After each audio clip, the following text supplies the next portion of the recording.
Welcome to episode number 195 of CXOTalk. I'm Michael Krigsman. I am an industry analyst and really have the pleasure and the honor of hosting this CXOTalk series. CXOTalk brings together the most innovative, creative business leaders so that we can learn from their insight, their wisdom, their experience. And I want to say thank you to NetSuite for sponsoring today's episode. It's a very exciting episode, and we are very grateful to NetSuite for being involved. Today we're talking about innovation in retail and retail marketing and retail operations. And our guest is Erica Stevens, who runs IT, who runs supply chain, and is really responsible in a sense for operations at Dylan's Candy Bar. Erica, how are you? I'm good, thanks. How are you? I am excellent, and thank you so much for joining us. Erica, so tell us about Dylan's Candy Bar. Oh, we've been around for almost 15 years now. We started in 2001. Dylan and Lauren pioneered the creation of the world's largest confectionery emporium and lifestyle brand. Our mission is to merge the world of art, fashion, and pop culture with candy. And Dylan has innovated the way that we see and experience candy today. We have 7 stores, freestanding stores. We have 9 licensed shops, 2 shop-in-shops. You can find us in Nordstrom, Neiman Marcus, Barnes & Noble. And we have big plans to move into other areas, both domestically and internationally. So when you say that you merge lifestyle, fashion with candy, what does that mean? Elaborate on that for us. Sure. So in our stores, in each one of our stores, you can see a giant, oversized lollipop tree spinning candy canes and 6-foot-tall rock candy sticks. So lots of pop art in our stores. We also, through our products, we carry both lifestyle brands such as tote bags and tech equipment like Whirly Pop earbuds and phone cases and things like that. Anything candy related in mediums, not just in candy. But we carry lots of candy as well. You carry like 7,000 different kinds of candy, as I understand it. We do. So we have about 7,000 SKUs total. So that ranges from nostalgic candy is very important to us. So Goo Goo clusters and the nostalgic packaging for the Hershey's almond bar. But then we also carry international candies from all over the world, lots from Asia and Europe. So lots of new finds there. And then we have more traditional chocolates. We have sea salt caramel chocolate bars and pizza flavored chocolate bars and potato chips and fun foods like that. So we do the whole gamut. Okay, well, next time we're going to do CXOTalk from one of your stores. Good plan, yes. So how many stores do you have right now? I just want to get a little more sense of the context, and then we'll talk about your store experience and the interesting things you're doing with retail and also online. So how many stores do you have right now? We have 7 freestanding stores, 9 licensed, and then we have some shop-in-shops as well. And I know that you're expanding pretty rapidly at the same time. We are. We hope to open up at least 4 or 5 a year. So we are on target for 2017, so going to some new cities. Okay, so you have said that you try to create a Disney kind of experience in the stores. How do you do that? What do you mean by that? And what is that experience that you're creating for the consumer? It is ultra sensory. So you walk into a store, you'll see vibrant colors, you'll smell some amazing smells, partially from our chocolate fountain that you can try. Candy themed music playing in the background. We kind of hit you in all directions with that exciting Disney type experience. So it's not just the traditional shopping. And why is this so deeply important to Dylan's Candy Bar and what you're trying to achieve? For us, it's as much of an experience as it is just selling product. You could buy candy, frankly, anywhere. A Kit Kat bar can be found within a block of most of us. So to us, it's not just that buying traditional candy, but it is the candy world. We want to transform people into the feeling as if they're in Willy Wonka's chocolate factory when they come into our stores. And what are how do you create that experience? And I know online is an extremely important part of your business as well. So how do you then make the translation from the physical retail store to the online environment? It's obviously different. We are seen as leaders in retailtainment. It's very hard to bring some of those components, like the crazy music that's all about candy and the smells. We can't translate online, but what we do there is we still have the vibrant colors, the amazing products, and then we have Dylan's world. So it's an insider's view into Dylan's inspiration. She is the quintessential candy queen and is the brains behind the operation, definitely. The creative force, the visionary that has brought this company to where it is. So she has amazing ideas, and in Dylan's world you can see what inspired her to do this season's collection, for example. So we try to bring just a new element to that. The other part is personalization and customization. So one of the things that you'll find coming into our store is that you can walk in and we have these amazing bulk bins where you can choose in bulk up to 500 different types of candy, and then you can mix and match till your heart's content in a giant gummy bear or a paint can or some other vessel. So in our online environment at the beginning, we were choosing 5 or 6 mixes of candy that were very popular, but we wanted to really bring that experience of choosing all of your favorites. So we launched this year what we call Design Shop, which truly allows you to customize your candy with not just the candy that you want inside of it, but also you can upload a picture and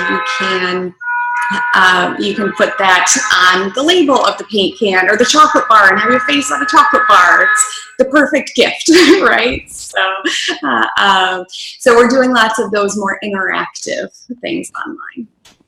So for you, this personalization is the key. So you take that personalization from the store online back again. How does that work? So through some pretty amazing technology. So we have developed some proprietary software where we can develop this interactive experience with our customers. So that we are bringing Instagram and Facebook and those pictures that you're taking with your friends, as well as those things that are quintessential Dylan's Candy Bar. And for us, the customer experience is the absolute most important. We had a lot of learnings as we were launching the program of when a lot of our competitors in the, let's say, personalization space, not candy. We're the only ones doing this in candy, but it can be a tedious process online in choosing everything. So we try to make it fun and exciting and our brand, not having to click 100 times to get this. So we want to make it, and where we're striving to go is to have the experience of buying personalized candy as easy and quick as it is to buy, let's say, on Amazon or on our website, where you're just doing a stock item. And we want to, most importantly in my world, is fulfill it just as quickly and have that same sense of quality in something that's completely personalized to that individual as a stock item that we sell. So the user experience for the whole thing is foundational to the success of what you're trying to do. Absolutely, absolutely. People walk by our store, they see this amazing environment and come in. But for us in store, online, it's about keeping that experience going. First impressions are amazing, but we want to make them leave just as excited as when they walked in the door or finish the checkout process. So I want to talk about the technology, but before we get there, tell us about your business model and personalization, and how does this notion of customer experience and personalization feed into the way that you think about the business, the company as a business? Yeah, so we are, in some ways, you could say, we have the business model of a traditional retail company. And we are involved in retail, wholesale, and online channels. We also do some really exciting stuff like host parties, both in our stores as well as at customer locations. And we, in our larger flagship stores, we have candy cafes, and you can go and get candy cocktails for both adults and children versions. So within that, we're infusing this idea of personalization. Each component, we're doing it a little bit differently, but we want the customer to be able to personalize their experience with us and the products that they're getting. And you allow them to do things like print gummy bears, special type of gummy bears, or photos on gummy bears, and all kinds of things like that. Yeah, in our stores as well as online, you can make a truly personalized gummy. And so that can be a picture that you upload from Instagram, from online, of a selfie, let's say. It can be words, it can be drawings. We can kind of do anything with our 3D printers. So 3D. That's really interesting. So you're using 3D printers in the stores as well as presumably in some type of fulfillment environment online. Yeah. Yes. Our warehouse and fulfillment process is pretty amazing. We are because we're handling food, we are in an SQF certified facility that SQF stands for Safe Quality Foods, and it's a very important piece to what we do with customer experience. We need to give them the best quality products and never have anything go wrong with that. So as people are thinking about distribution centers and fulfillment centers, our warehouse is nothing like that. It is pristine, it is food grade, but we also carry notebooks and pens and stationery and apparel. So it's an interesting take on traditional warehousing. We have a question from Twitter. Arsalan Khan asks a question that I was actually going to be asking you in a moment. So thank you, Arsalan, for that question. Great minds think alike, I suppose. And he's asking about the metrics that you use, customer experience metrics, and also metrics that you use for supply chain. So in general, the metrics question. Yeah, that's my world. So I'm excited to talk about that. So a number of different ways we're using metrics and doing data analysis. For customer experience, we have customer experience surveys that we ask all of our customers to take. We do secret shopping in our stores to ensure that everything is happening the way that we expect, and we're meeting all of our priorities of a great experience. Along with that, for customer experience, we pay a lot of attention to Yelp, to TripAdvisor, to online forums to get the pulse of what our customers are experiencing.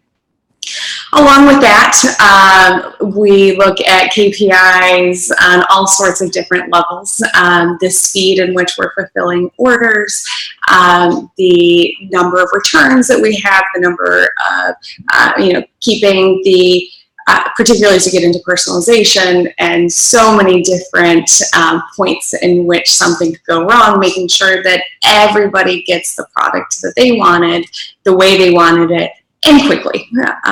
So those are the big metrics that I'm looking at on a pretty regular basis.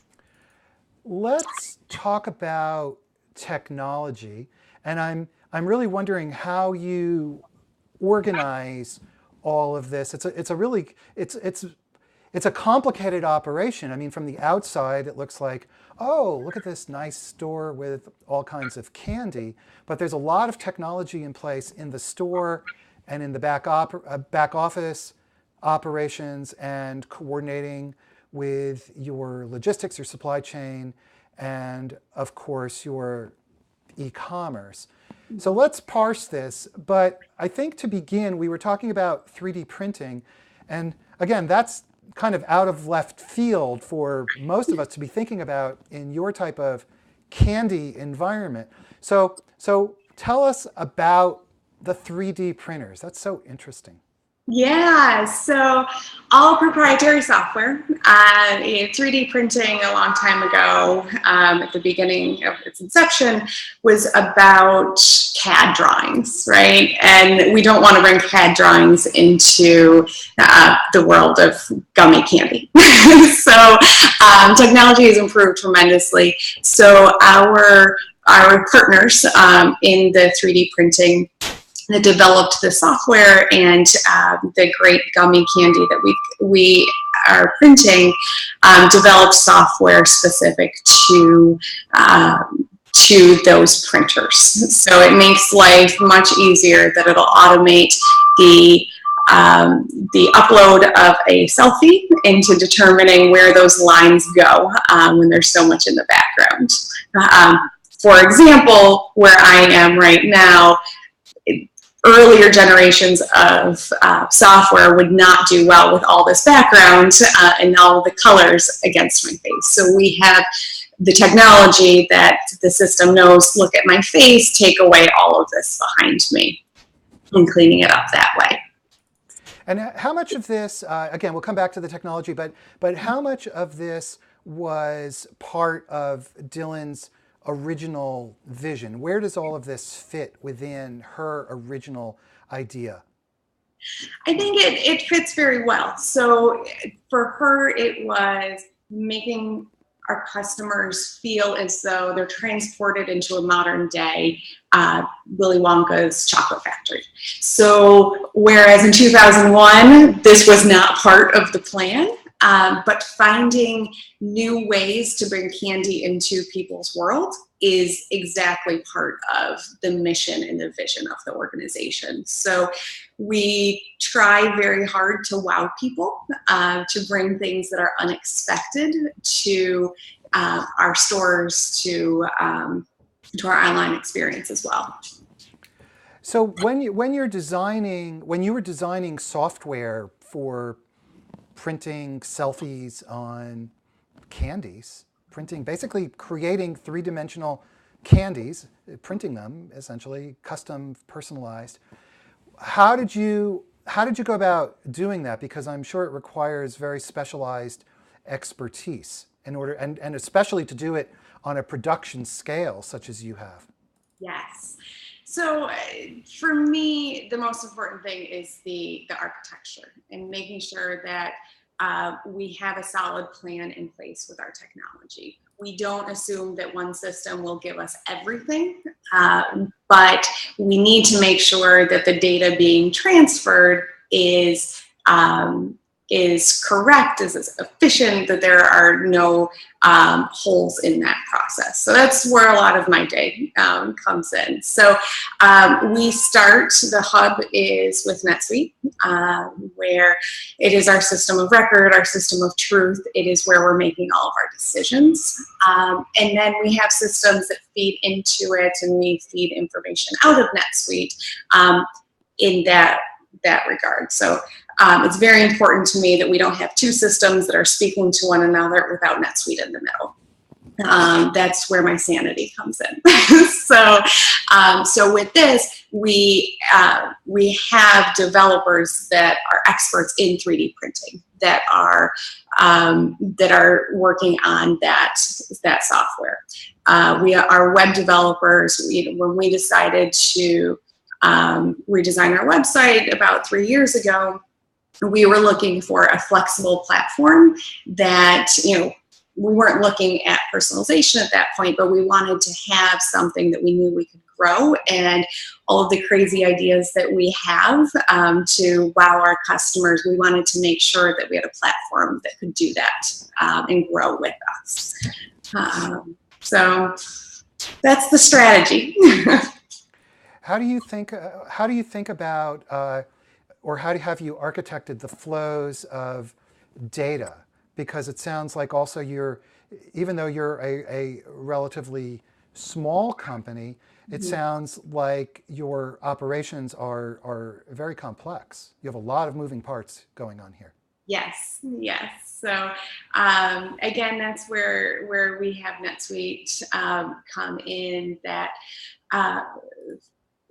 for me, my biggest concern is always reconciliation between systems. So the more we can ensure that we have everything coming into one space to be reconciled is very important, and that we're all gathering information from the same location. So so you don't grab all of your analytics from this system, and I'm going to grab from this system, and there could be variables that are making those different. It's an area where I've seen a lot of companies struggle is, well, this is my order management system, this is my WMS. They sort of talk to each other, but not. But then you can also put information in through this third place, and so I never know how much money I'm making.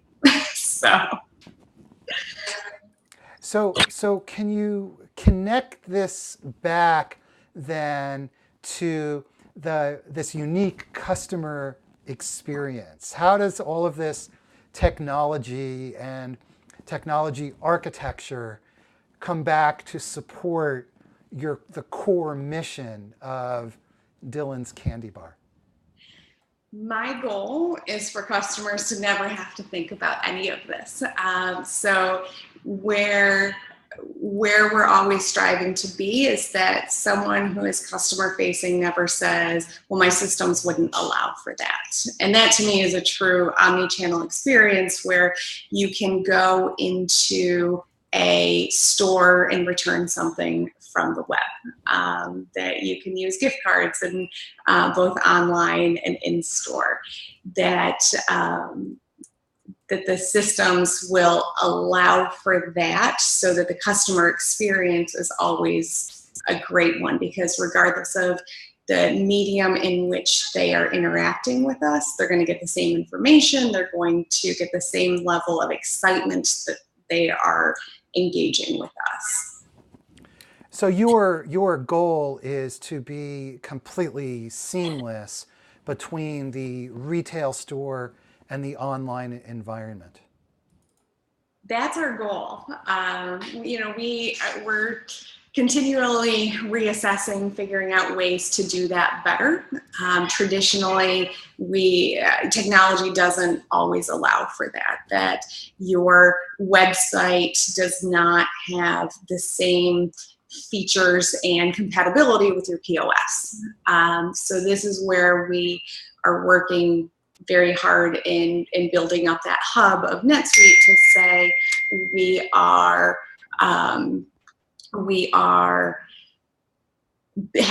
a POS that is built directly upon NetSuite. We have a highly integrated e-commerce experience, and the data is flowing so that if somebody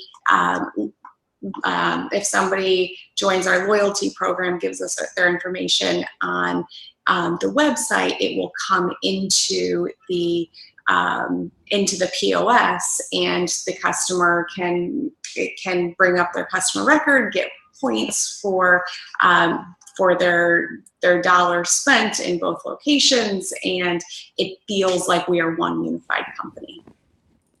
I want to remind everybody that you're watching episode number 195 of CXOTalk. We are speaking with Erica Stevens, who is responsible for supply chain and IT at the famous Dylan's Candy Bar. And I especially want to thank NetSuite for sponsoring this episode.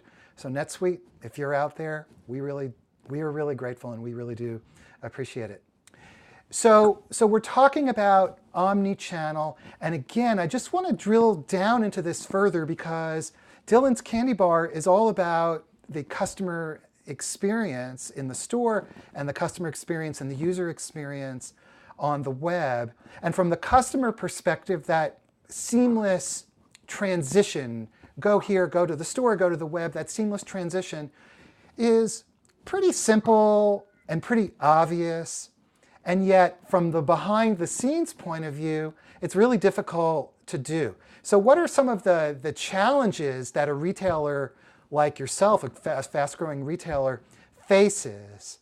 And how do you overcome those challenges so that the consumer never sees it? So it's difficult, because we have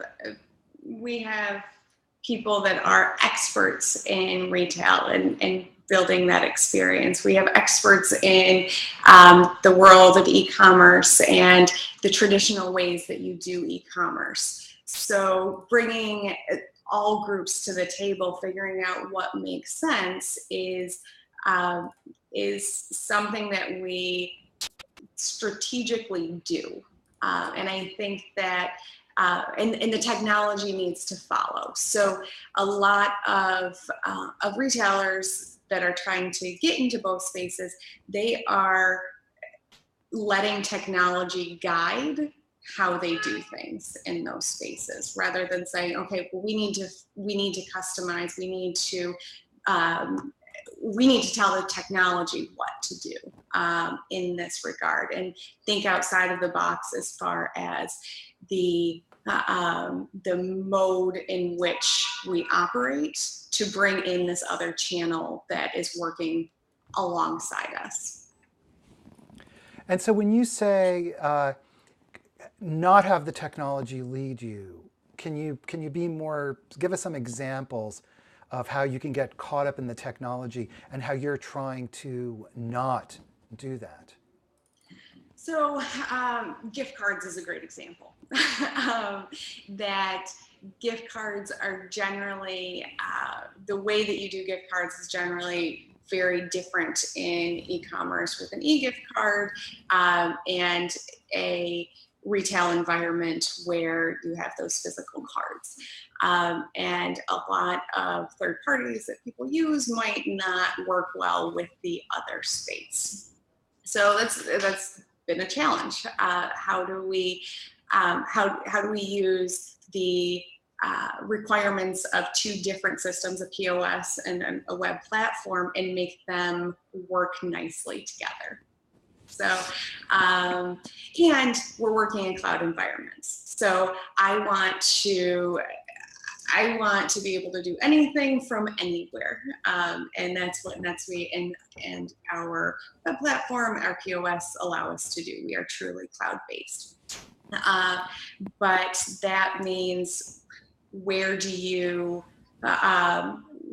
say I want real-time calls and have the information be updated immediately while taking up bandwidth and making sure that the transaction is very speedy, and that you don't have multiple servers that might be weighing things down? And then where do you say, we're gonna batch some information so that it's speedier, but maybe then if a customer goes to, they won't have access to their gift card or their loyalty information immediately because the batching is happening in regular intervals.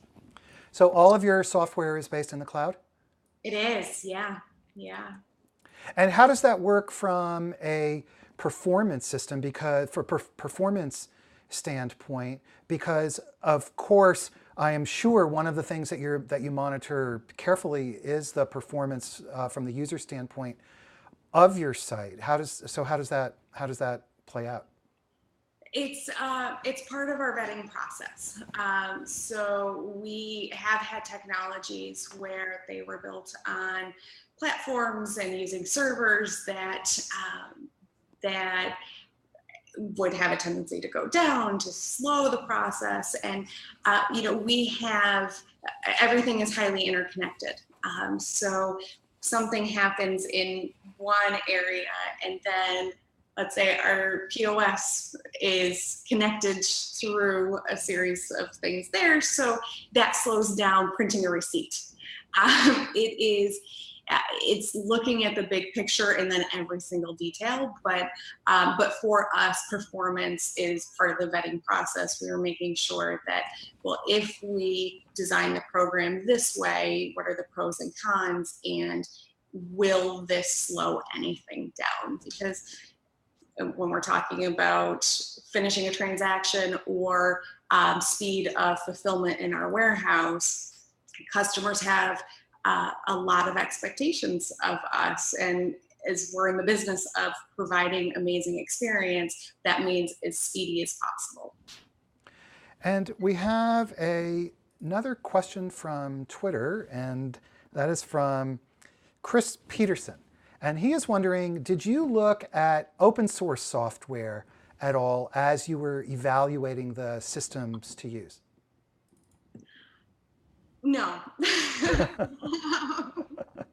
Okay, that's a simple answer. And is there any reason why you didn't, or it just wasn't on the radar at all? I mean, I definitely see the value of open source. Absolutely. It's partially just being a small company and needing to rely on our partners tremendously. So, with our web platform, I have people that I can kind of source that out, that I'm developing the architecture, but I'm not having to worry as much in those details. So I'm just not an open source person.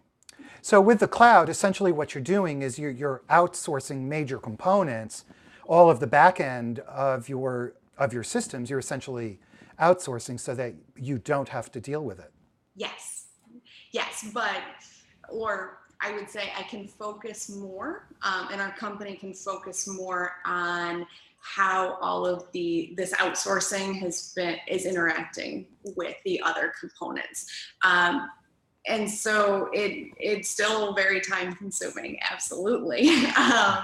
But it just allows me to focus in different areas.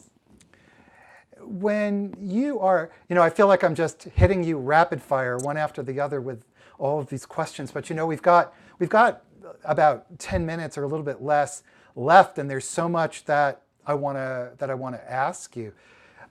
So as clearly technology is integral to what you're doing with the company and to creating the goal of a very seamless omni-channel retail environment. And so as the company is planning for its next steps, how do you think about technology in those conversations? Where does technology start to enter into it? Is it right from the ground up? Is it an afterthought? How do you think about technology strategically? I strategically look at it as the second step. We have such a strong vision coming from Dylan in creating this amazing experience, these amazing products. And our biggest challenge is we have too many ideas, and how do we accomplish them? How do we prioritize them? But I don't want to use a piece of technology because it's available to me. I want to use it strategically to accomplish a goal.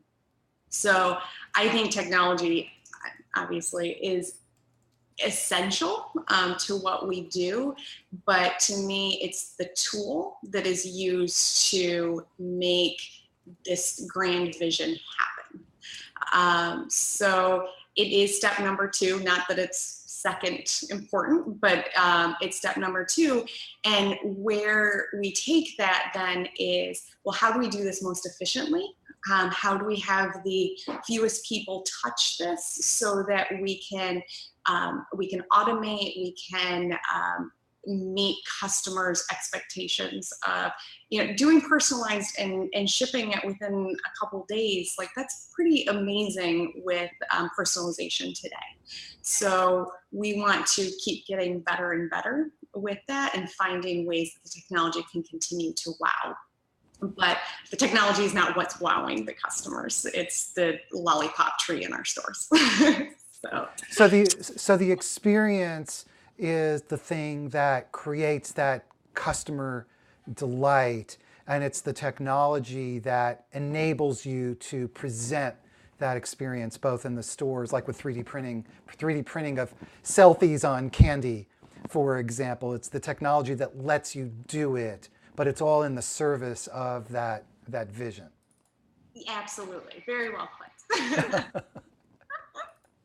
And so you've mentioned Dylan a number of times, and as she's thinking about the concepts, where does then the tech enter into it? And very briefly, again, we only have a few minutes left, so very briefly, tell us who is this this mythical Dylan of which we have heard, and we're talking about Dylan's candy bar, and how does technology figure into her thinking as well?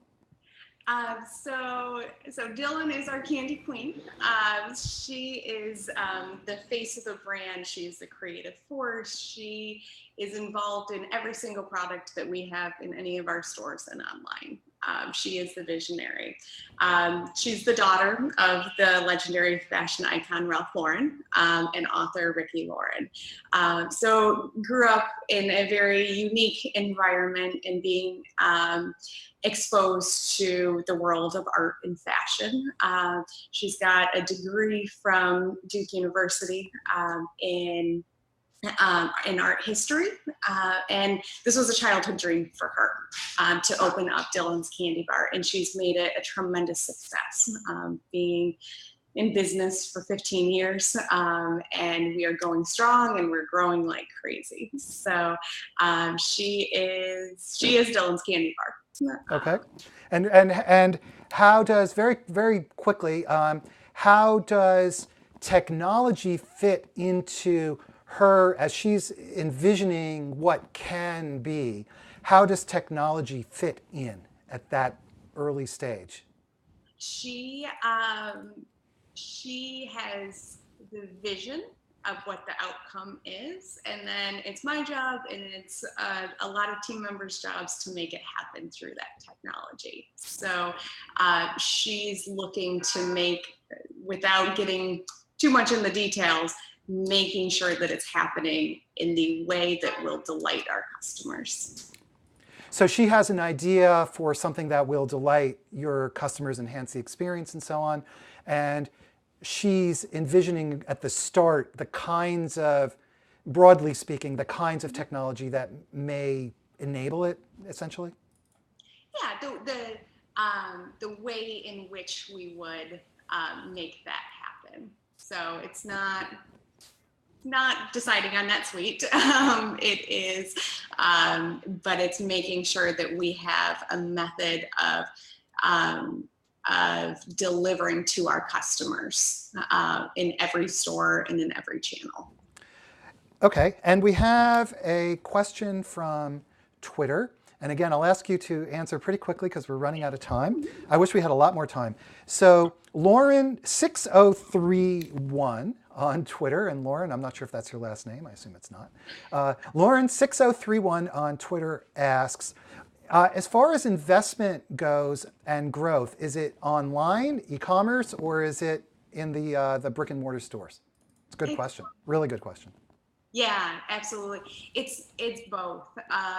Dylan believes very strongly in brick and mortar, and it's the greatest translation to her vision. But we also want to interact with customers throughout their lifetime. And when people don't live near one of our stores, that's where the e-commerce experience comes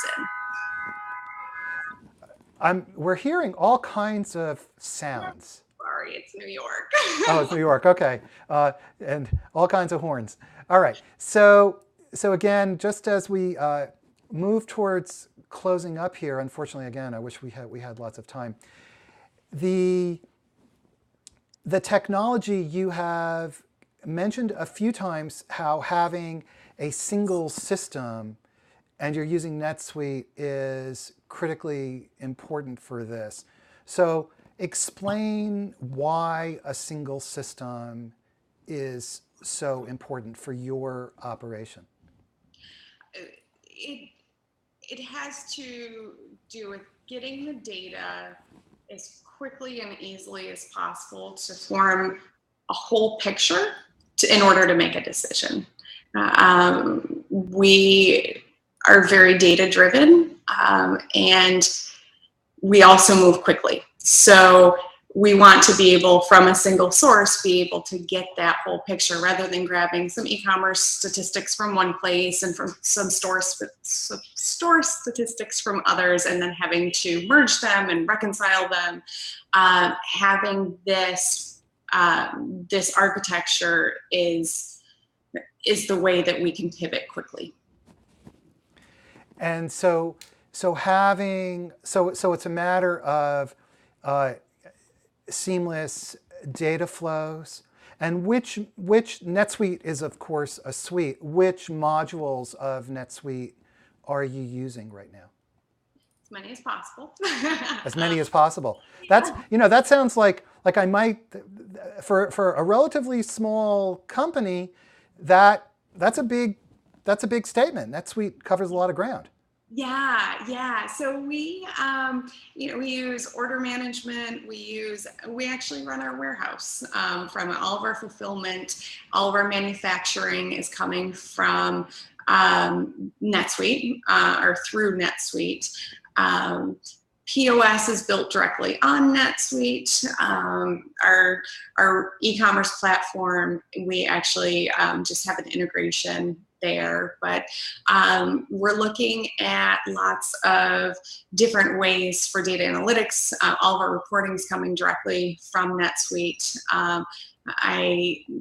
Future goal, I want to make a more robust reporting system for us, but right now we're doing pretty well on what we've got.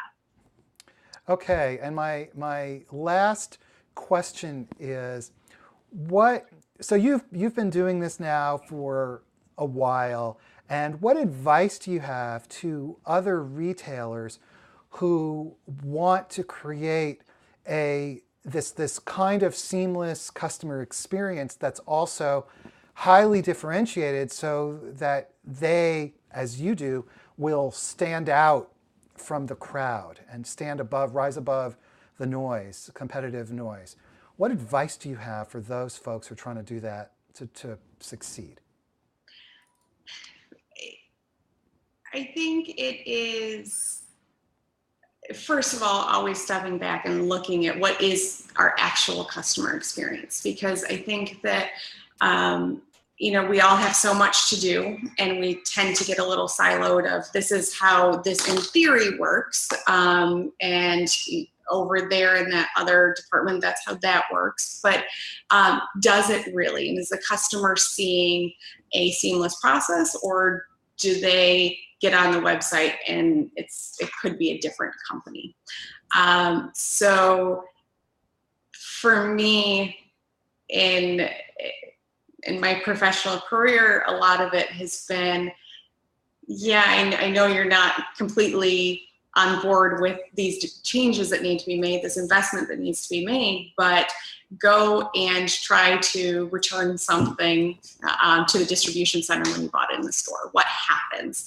And to think through every step for the customer. There's often a lot of light bulbs to say, oh, wait a minute, how would that work? And if we don't know how it works, then our customer is definitely not going to have a good experience in making that work. So it's that, again, the technology, guiding the technology rather than letting it guide you in your decision making. To some degree, we always have to make decisions based on capabilities. However, looking for that flexibility and not